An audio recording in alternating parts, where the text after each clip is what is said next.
Visitors should be made quite aware that if they dare to enter, they will be immersed in an underland wonderland that they won't ever forget. And so they eagerly row into it and find themselves within a devilishly darkened and confining cave.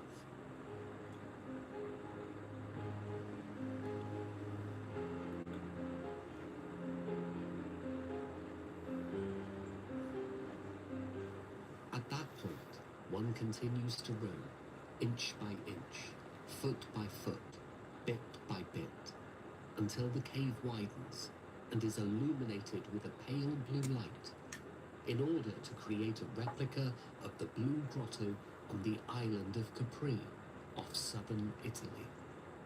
The sound of water tinkling down the stone in the shadows can be heard as the cave system continues on. They are filled with stalactites and stalagmites, and underground waterfalls where light twinkles upon the droplets in the shadows. The exit from the water cave is located on the north side of the lake, where one can disembark and follow one of the many paths going off in different directions. To the north of the lake, Sir Frank's gardeners created a series of medieval gardens that were copies from pictures painted and illustrated in the 15th century. It is from those illustrations that they recreated as best they could raised beds faced with brick or wood, troughs and trellises, fences and palisades, fountains and wells, arbours and pavilions, as well as railed gardens with chessboard arrangements of beds. The Elizabethan garden was laid out from sources in a 16th century book called The Gardener's Labyrinth. All the beds are raised above the ground, with sides of wooden boards. In the lower section, 34 medicinal herbs were planted, and in the upper section, 34 medicinal flowers were grown for their use in medicine and not for their beauty. On the far east side of the property were created a series of herb gardens divided up by assorted paths. All these gardens benefit from sunlight, but often must flourish as best they can beneath the canvas of clouds that cover the area much of the year. Friar Park had two gardens with beds that were arranged in chessboard fashion, and each was surrounded either by low trellis work or by boards or bricks. One was strictly filled with plants that had grey and silver tones, such as Japanese painted fern, silver shimmers longwort, dusty miller, licorice plant, and woolly lamsleys. To the east of that was a garden strictly filled with plants that had blue tones, such as sky blue hydrangea, hyacinth flowers, blue star-shaped blossoms of a borage, and more. On the northernmost portion of Friar Park was Friar Park's kitchen garden. The gardeners grew peas and asparagus and lettuce, and on the other, leafy vegetables. On the left side of the path, the gardeners grew radishes and celery, and scallions, leeks, and carrots. There was also an area to grow broccoli, and potatoes and onions, and cauliflower, lettuce, and string beans. Flashes of freshly blooming flowers could also be found at Friar Park. On the northern portion of the property, Sir Frank had created a gorgeous garden where the glossy petals of roses would silently sway in the sunshine. Pillars and pergolas were arranged with rich stitches along the pretty paths. The central pathway of sweet smells was bowered over with branching growths and clusterings of flowers, including the bright red, crimson rambler. There was an assortment of Dorothy Perkins, which was the first rose to ever have been named after a person. There are few things in life that bring more joy and pleasure than to walk or sit in the solemn silence, surrounded by an assortment of spectacular roses.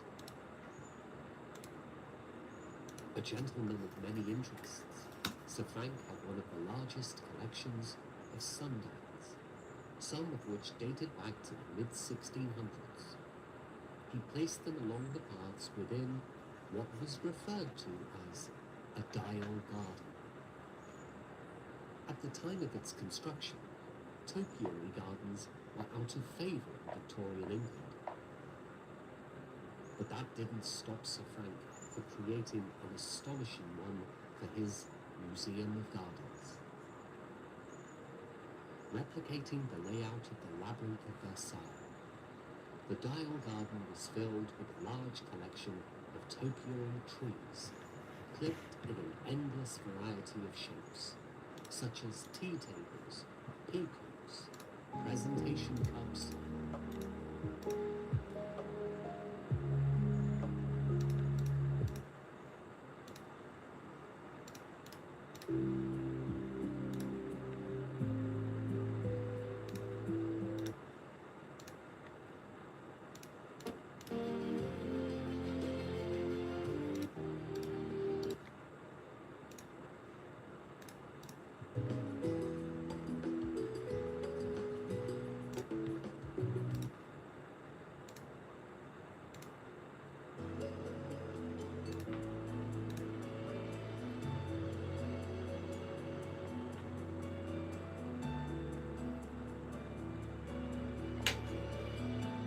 Hello.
columns, pyramids and ovals.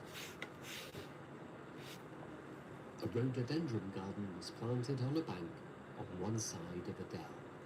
Big, bold and beautiful blossoms sprung from the soil in the spring and summer. The paths were designed in swirls and whirls to wend one's way toward the centre base.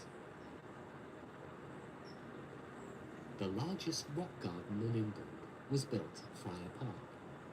It was constructed upon about 3 acres. Legend has it that 7,000 tons of limestone were brought from Yorkshire to make it.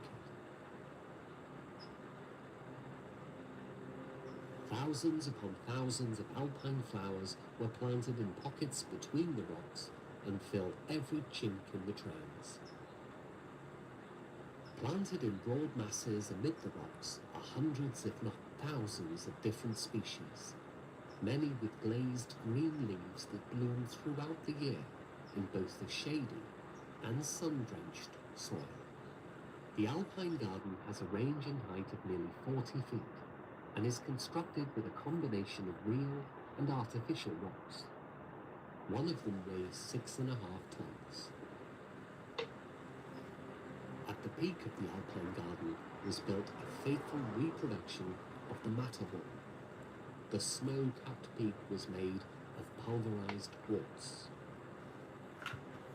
As a further example of his sense of humour, Sir Frank had miniature chamois made out of tin that were placed upon a crag near his replica of the Matterhorn.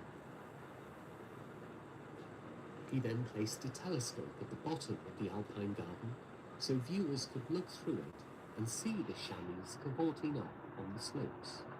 From the perspective and distance from where they were viewed, the chamois appeared to be the proper size of real ones, as if seen from a distance in Switzerland. Located deep within the Alpine Garden are a series of artificial caves that have astonished all who have humbly stumbled and ambled through them. In addition to the entrance within the rockery, the Alpine caves could also be accessed from a set of stairs in a room on the northeast side of the house. A sliding iron door to enter the caves was placed within a dim recess. Led by the dim light of candles, one would enter an area known as the Vine Cave because it was filled with berries made of glass, each filled with electric lights. From there were built roomy passages that led into a second section known as the Wishing Well Cave that was filled with optical illusions.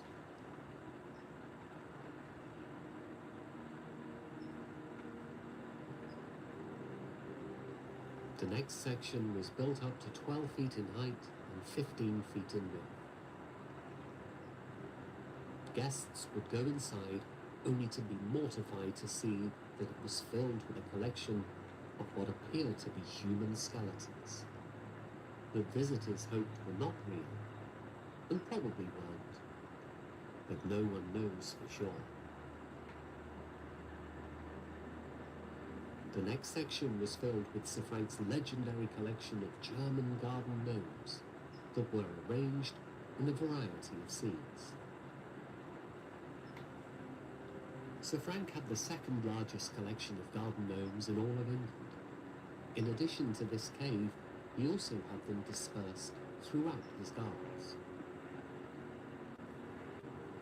In recesses of the caves were placed distorting mirrors that had the direct effect of having the visitors seen as if they had been transformed into gnomes themselves. Soon after he acquired the property, George Harrison managed to track down many of the garden gnomes and have them returned to their rightful home at Friar Park.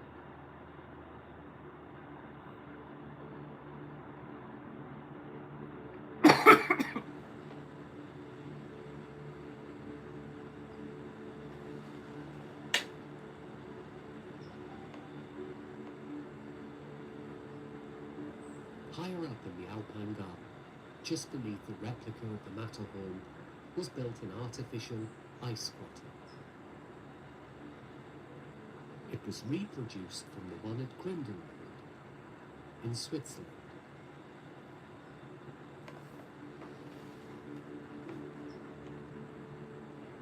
To enter, one must first pass through a wooden door. The interior was filled with stalactites, stalagmites, and cavities of artificial blue-blotted ice that covered the roof and floor. Water from the glacier entered in a waterfall and made real icicles in the winter, or by refrigeration during the rest of the year. Hidden electric lights illuminated the cave in a light shade of blue.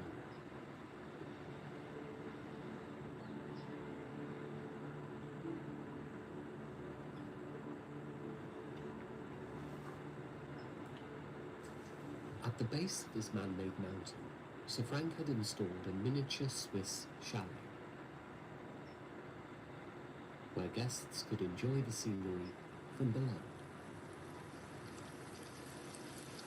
At the bottom of the mountain, the waterfall fills a precious pool, where fragrant lilies could frequently be found floating upon the sparkling surface. On the northwest side of the house is a wide driveway designed to easily allow Sir Frank's guests to enter the ballroom. It is also on the northwest side where servants would enter through the kitchen and the scullery. To the west of the house was built a structure that held offices and storage for the gardeners. In the center is a clock tower with a specially designed wind vane. The tick-tock of the clock in the tower follows a medieval example, with signs of the zodiac in the place of the usual figures on the face. Among the inscriptions is, "Yesterday, today was tomorrow. Tomorrow, today will be yesterday."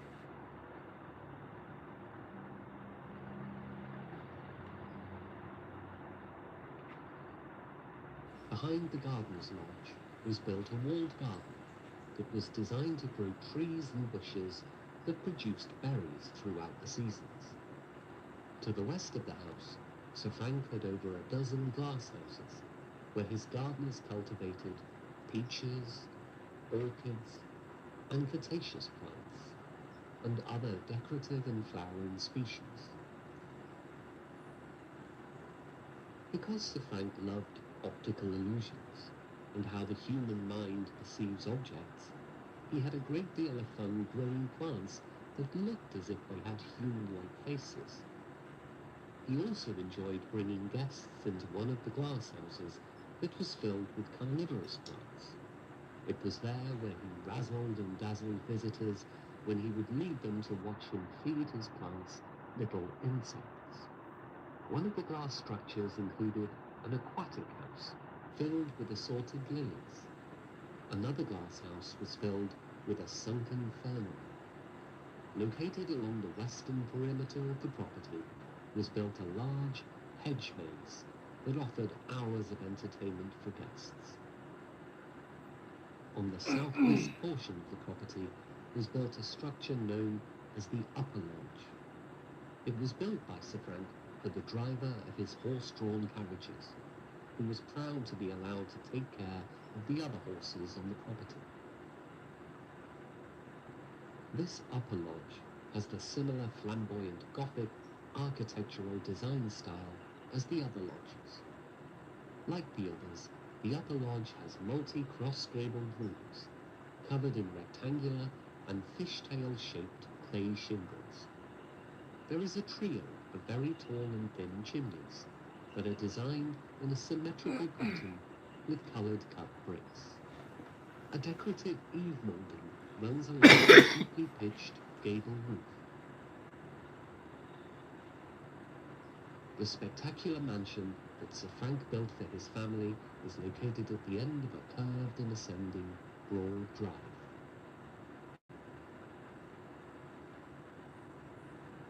The fabulous facade runs roughly 130 feet across. The house is built of red brick with horizontal stone bands, dressings and trimming in a flamboyant Gothic style. The roof has multiple asymmetrical cross gables and steeply pitched towers and turrets with pyramidal shaped roofs. All are covered in rectangular red tiles. There are numerous sets of very tall and thin chimney stacks, designed in ornate, symmetrical patterns, with bands of coloured cut bricks and light stone, and capped with terracotta pots and cowls. On the right side of the south facade is a polygonal-shaped bay with multiple windows. It seems to be about 12 feet in width. It looks like a tower that leads up to a stone balcony and then a pyramidal roof and a finial. To the left of that, and to the right of the front entry, is the exterior wall and window of the dining room. It seems to be about 30 feet in width. In the centre is a large sundial that is framed in stone, with numerous inscriptions and engravings.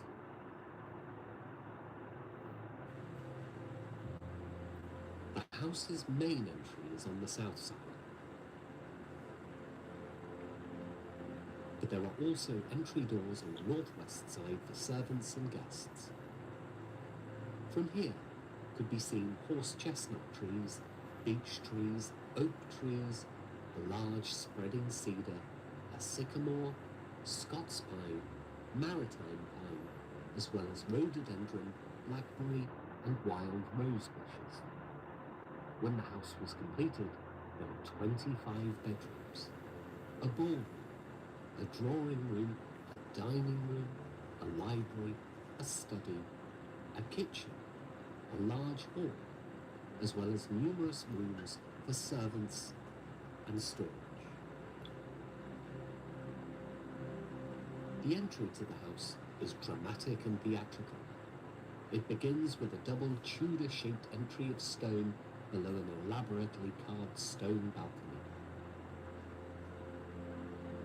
At the sides and on top of the stone entry are 6 reptilian gargoyles, looking down upon all those who enter. Below that is a terracotta hood mould that surrounds the entry to the exterior hall. Outside the main entrance is a carving of a friar holding a battered frying pan. The caption is, "To Holy Friars." Over the entry is a chronogram that reveals the year 1895 to signify the date that the house was first occupied. It translates to, "Welcome, friends, as many as wish to enter. Come in peace. Eat, drink, live merrily, in peace depart." To enter the residence, one must pass through a vestibule that is 20 feet in length and 10.5 feet wide. On the floor of the porch is an inscription written in Latin that translates to, "Tell not all you know. He who tells all that he knows often tells more than he knows." Once inside, visitors were encouraged to use one of the 2 scrapers with brushes. Each represented 2 friars engaged in a tug of war. Sir Frank had installed an electric bell that was operated by a movable piece of malachite in the mouth of a marble friar's head. On the wall are 2 aphorisms. One says, "Scan not a friend with microscopic glass. You know his faults, then let his foibles pass." The other says, "Life is a long enigma. True, my friend. Read on, read on. The answer's at the end." George Harrison made some minor alterations to these aphorisms for the benefit of incorporating them into songs.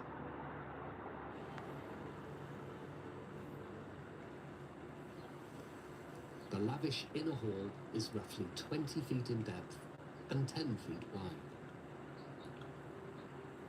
The walls on each side include sumptuously carved wood and stone and gold-coloured ornamentations. Uniquely designed antique lights extend out from the walls. The floor is of shiny marble.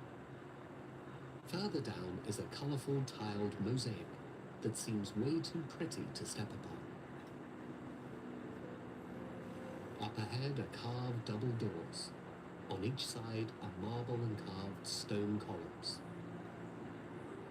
The Jacobean Hall has dimensions of 36 feet by 35 feet wide, with a ceiling height of 37 feet. It is panelled in richly carved oak, with a long vestibule that leads to a richly carved oak staircase. It is upon this staircase that George Harrison and Harry Nilsson took a promotional photo for his 1972 album, Son of Schneerson.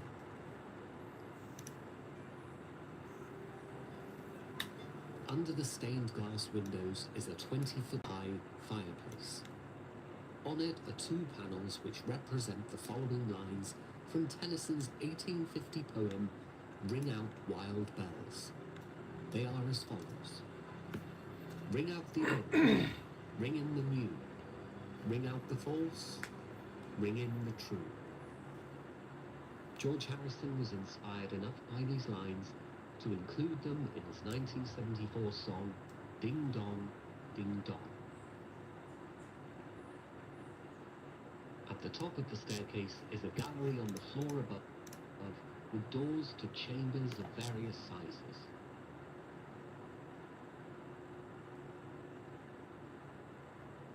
The windows in the house were designed by British artist Edward Burne-Jones. On the southeast side of the house is the grand dining room. It is 34 feet by 22 feet, with 12.5-foot ceilings. The ceiling is of heavily beamed and subdivided oak. It has a beautiful fireplace with built-in seating, columns and sculptures, all carved in oak. Next to the dining room was built a library and study. Soon after George and Patty moved in, they built an additional kitchen here since it was closer to the main living spaces than the original one on the far end of the mansion. It was originally built for the use of servants. At the end of the hall are a pair of carved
Oh, hey, Cole.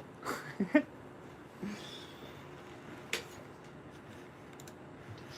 wood doors.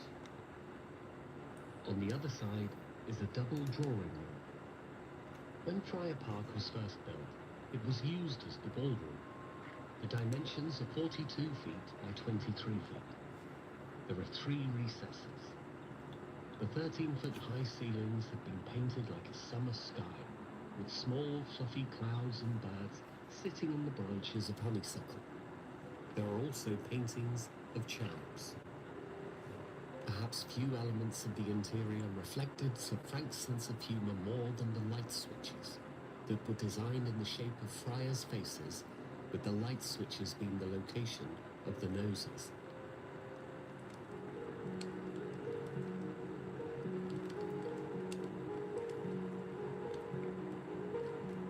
Welcome to the party. I'm editing.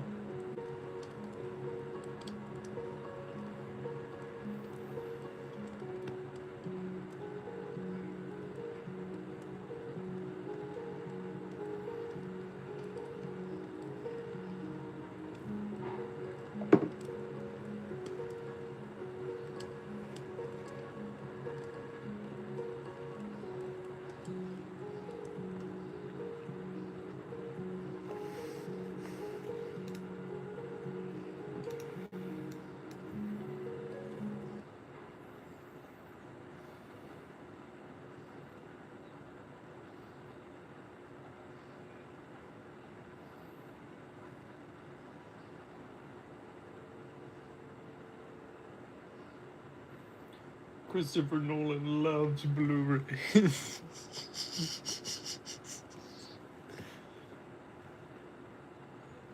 Christopher Nolan loves Blu-rays.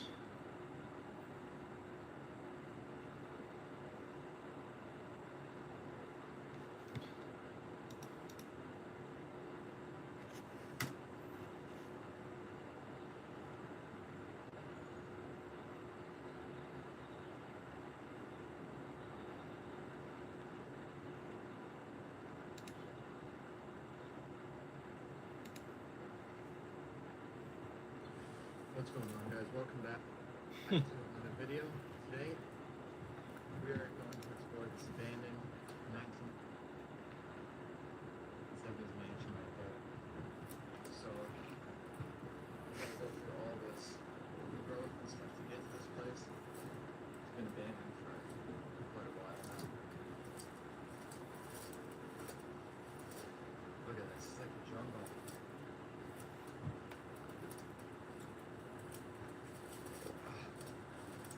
This is huge.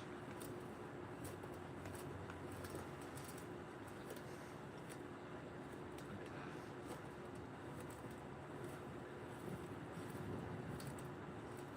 The architecture here is incredible. It's been bought out by a developer and they're tearing this down for a new subdivision. Wow. I can't believe how overgrown the property is there, guys. And you can barely walk around the house.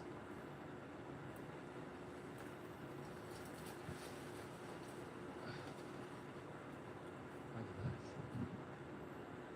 Huge place.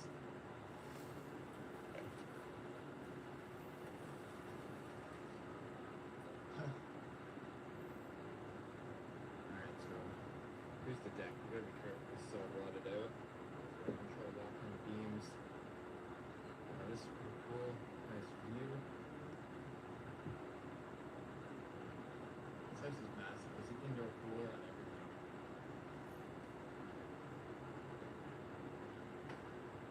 This is finished out.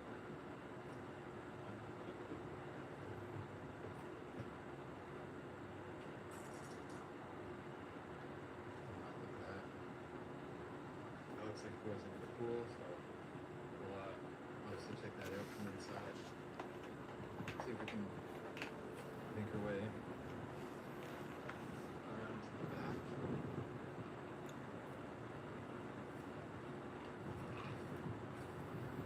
This place is so overgrown, guys.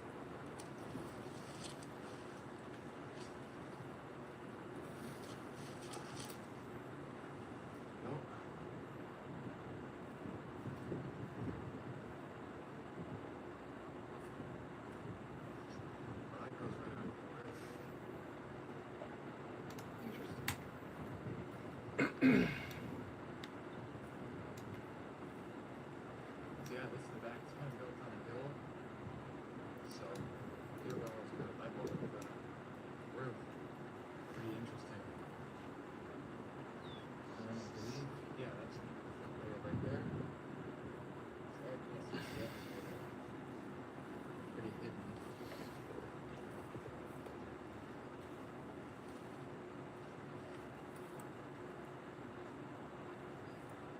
Such a unique home for sure. So that goes to the front door. And then I believe this is the garage right there. Yeah. There's the garage. So yeah, I think that's what it was right here, guys. So let's go inside. Check this place out.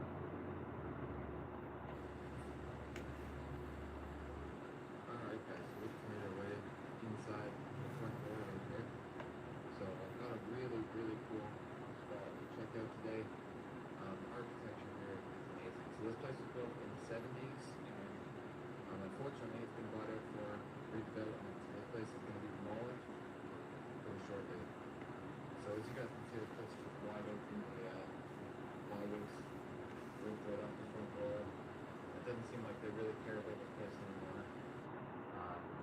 Because I've had other people tell me that this place used to be secured pretty well, alarmed and stuff, but not so much anymore. So we're gonna go down to this. This is not the most boring area. I just want to get it out of the way. I believe this is the garage, and they will discuss for some reason. Yeah, because you don't care about discuss here. So the last time I was at this house, I had power, but it's been cut by scrappers because they stole all of the copper and everything, and cut all the cables off. Still pretty good, but yeah, they pretty much stole all of the wires from pipes that was replaced. But it's not like this the last time I was here. The place is in absolute perfect condition. I was here maybe 4 or 5 months ago, and other than a bit of natural decay, this place was pretty much perfect. So kind of sucks to see when that's like completely destroyed it now. I wish I filmed it before, but this place is very far away from home. It's takes the whole day to come up here and do this place. Like it's hours and hours away. Look at the map here. That's so good. I love it out. Let's do that real quick now. Something. All the interior stone here is so cool. I'm not sure exactly what this is built, but I'm sure we can figure it out later. Let's see if we can like stone like that. They're using stone, but sure it's wall stone over here. But like look at that, like, just the architecture looks so cool. So when you come in the front door, you go down the hallway. Like none of us can see this here, none of this ceiling can pull down. Like it sucks to see all the things for sure. That's crazy.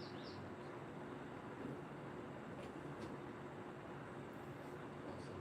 This drop ceiling, you can see up there. This place used to have that great ceiling. It gets so much cooler, but I don't know why they this drop ceiling. It feels like you're in an office building, not a house. Right? This place is a house, it doesn't exist there. So, residential dwelling. So, yeah, there's much structure. This is a huge ventilation system.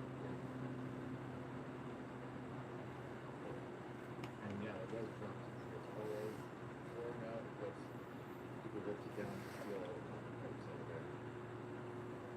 So it's unfortunate. But you know, it's not commercial for glass, it's not good for people they don't understand other people's property and it's instead of coming exploring and house checking it out like I do, they just go and smash down steel and copper. It's too bad. But anyways, here's your kitchen.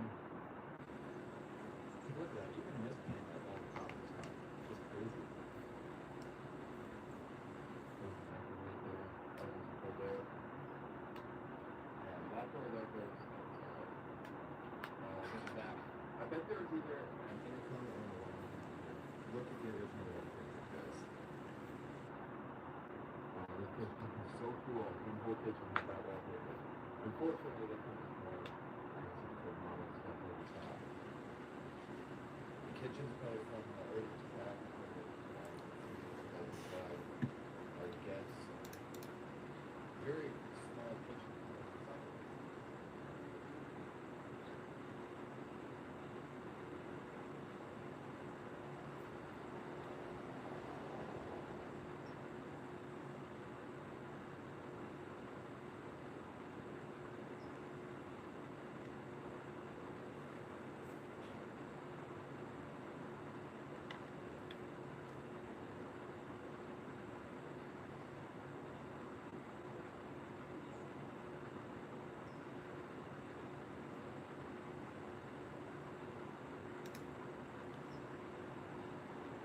In this episode, I explore a true hidden gem, an abandoned villa with overgrown exterior that conceals one of the most lavish interiors I've ever seen in an abandoned place. Hi, I'm Bob, an urban explorer, and my friends I explore the most amazing abandoned places worldwide. I'm on my way for another amazing trip in China, but this time I have a really bad start. Hi guys, I'm in China for a new adventure. Did a lot of research and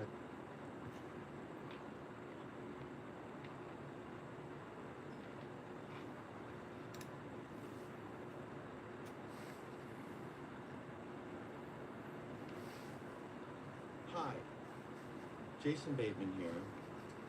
I'm in the closet, as Will Arnett might say, we know. I've watched a ton of films a ton of times, but not as many films as you really should have seen. So all of the films I need to see are actually in here. All right, I've never seen a Morris Barrows. I'm embarrassed to say. Bunch of shame all the way through this closet. Moonstruck I've never seen. Again, completely embarrassed. Here is something I'm not even going to try to pronounce this brilliant man's name, but I could get the blue, white, red part down pretty good. My father always told me about these films as something that I need to see and should see. He's the one that kind of inspired me to go into acting and directing, and he said that I need to see these films. I have yet to see them. I am going to see them now. Here's another great choice here. Clute. As far as cinematography goes, this is a Gordon Willis project. This guy loves to, keep the fill side real dark. He's just a master at low light photography. He was and is a big inspiration for me. You kind of have to watch the stuff I do at night and on your bigger screen. So it's his fault. Send your letters to him. Alan Pakula is one of our great directors of the past. All the President's Men is one of my favorite films. He did that one too, as did Gordon Willis. Let's see, being an actor, I am obviously interested in the acting portion of directing films, dealing with the actors and talking actor talk with actors, but that's the comfortable part for me, and so it's not the exciting part for me. The exciting part for me is the camera. And Stanley Kubrick is someone who, is just a master at how he uses the frame and the symmetry of everything. So this is perfect. Barry Lyndon. This is, I think, all candlelight. I think they had special lenses made for this, and so I'll bet this particular version tells me all I need to know. I didn't get to go to film school. Thank God Criterion's around. So there's some danger and some crime and some violence in Black Rabbit as there was in Ozark.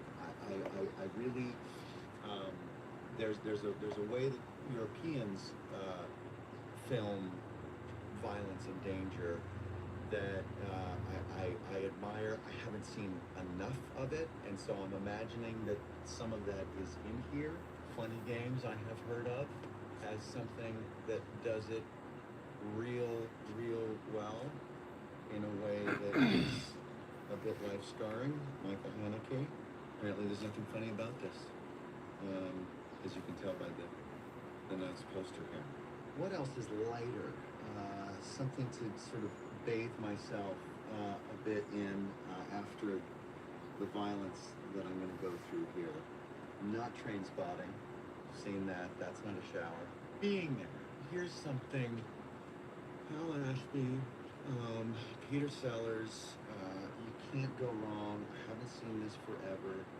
Peter Sellers, one of the original kind of no-winking comedy guys, so there's a lot of pure acting chops in what he does. He never asks for a laugh. You've got to pay attention. No jokes. It's just characters that would be deeply offended if they ever heard anybody laughing at what they were going through and what they were doing or saying. It takes a lot of good acting to do this kind of comedy, the stuff that Hal Ashby did. And Peter Sellers did, so I must see again for me. Shampoo, another great Hal Ashby song here. I have not seen this one.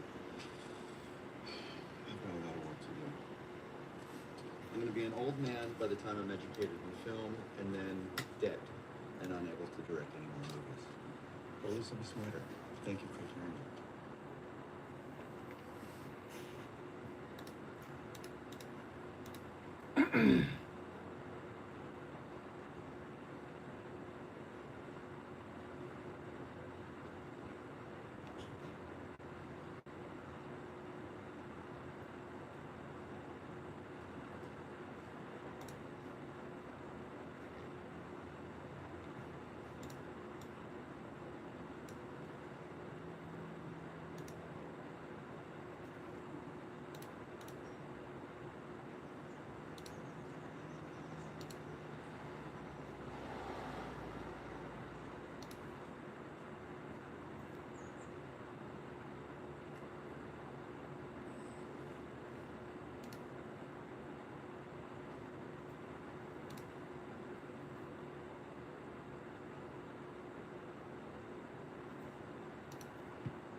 Hi, I'm Killian.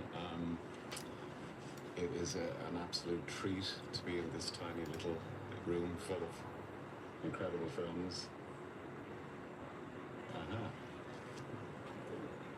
So this movie, La Piscine, this movie will make you want to move to France. Certainly at the beginning. The beautiful thing about this film is it's all about what kind of what isn't said, and like all the subtext and all the energies that are happening between the characters. But by the end of the movie, you will not want to move to France. So I'm going to pop that in there. I actually watched this movie on Criterion Channel relatively recently. Rosetta by the Dardenne brothers. They're these just tremendous Belgian brothers that make these